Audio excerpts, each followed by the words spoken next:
Hello everybody and welcome back to Let's Cook It. Tonight I am going to make diabetic peanut butter cookies. This recipe does not use any flour whatsoever. It's the first time I'm making it, so we're going to see how it turns out.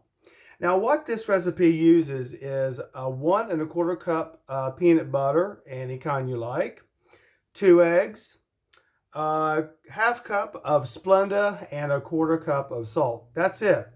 It's just a very easy, basic recipe. So I'm going to put the camera down now. We're going to put the ingredients in this large mixing bowl. And then we're going to get started with this. All right.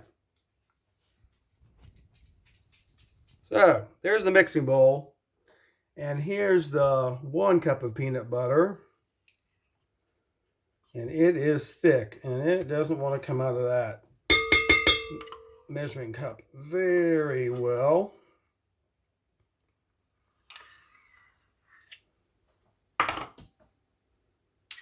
Now, I'm not a huge fan of peanut butter, but I wanted to make something for Rich that, he can eat. And so, probably eat one of these just to see how it turns out. And who knows, I might really like it. So there's the 1 cup of peanut butter. Let's scrape a little bit more out of there. Put that in there. And here's the 1/4 cup of peanut butter. You can tell I don't cook with peanut butter a lot. It's not very easy to work with. Now, I do like no-bake cookies, which does have peanut butter in them. They're good though. I really like them. I do like peanut butter cake. I've had that before. I think it's really good. I don't like peanut butter pie. Not a fan of that at all. All right, so now we're going to put in the half cup of Splenda, and that's got the salt in it, the 1/4 teaspoon of salt, and the 2 eggs. All right, let's put this attachment on here and get it mixed up. Here we go.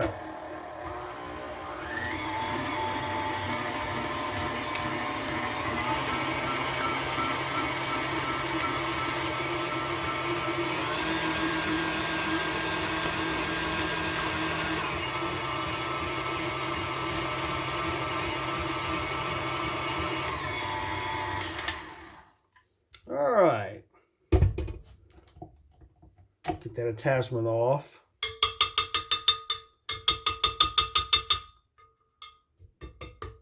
I don't very often use the stand mixer.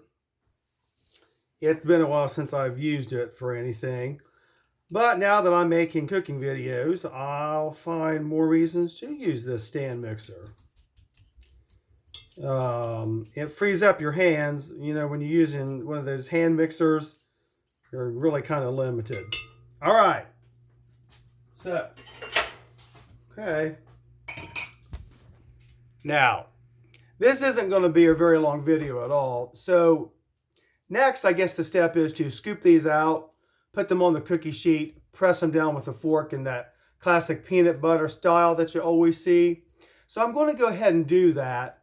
The oven has been preheated to 350 degrees. And the recipe says to bake these for 15 to 20 minutes or until golden brown. I'm really anxious to see how it turns out since this isn't a recipe that uses flour, but I guess that's what makes it diabetic friendly, that and the Splenda, which I've never had, I've had Splenda, but I've never cooked with it. I have heard good things about cooking with Splenda, that it doesn't burn or anything like that, and that it has a really good taste. All right, so I'm going to put the video on pause, get these cookies onto the cookie sheet, and put them in the oven, and we'll be back in about 15 to 20 minutes. All right, folks, stand by. Okay, folks, the cookies are done. I've taken them out of the oven. I left them in for 15 minutes.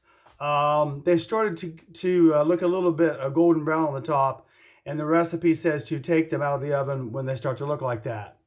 So I'm going to put the camera down so you can take a look at how they look, okay? All right. So there's the sugar-free diabetic peanut butter cookies. I think it looks just like a real cookie made with flour.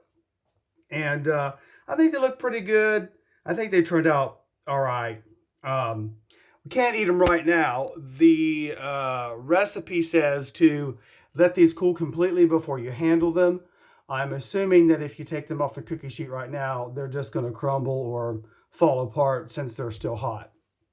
So I'm not going to try it right now because they're too hot and I don't want to mess it up by just taking them off the cookie sheet and having the cookies go everywhere.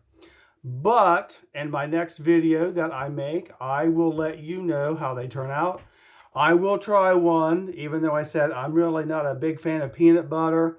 I'm going to try it just to see what I think. Who knows? I might love them. I might not love them. I might just like them. But it's okay. I'm always willing to try new recipes. Okay, folks. As I said, this is going to be a pretty short video. This recipe is not very long at all. Very few ingredients, as you were able to see, and it came together really nicely. Now, I will say that when I was handling the cookie dough, and I don't even know if you can call it cookie dough since it didn't have flour, but anyway, whatever concoction you would want to call this, I didn't have a cookie scoop, so I just rolled it into balls, put them on the cookie sheet, and pressed them down with the fork like you could see. I think they probably bake a little bit differently because there isn't any flour, but we're going to find out probably tomorrow when I do my video, and I'll let you know what I think. Okay, if you guys have any recipes you would like for me to try or make, please drop me a comment and I would love to read what you have in mind. I got some ideas from a few friends, but I'd like to get some more ideas so I can do a variety of things. I also have found a few other recipes that I want to try. They look really good to me, so anxious to get the ingredients and do that for you. All right, well, I'm going to head on out of here. I'm going to let these cookies cool completely before I handle them. And I'm going to put this video up on YouTube and get up there so you guys can watch it. Okay, I'm going to say it. First of all, I want you guys to have a really good night, and I hope everything is going well for everyone. All right, now I'm going to say it. It doesn't have to look pretty. It just has to taste good. All right, everybody, have a really good evening, and we will see you next time on Let's Cook It. Bye-bye.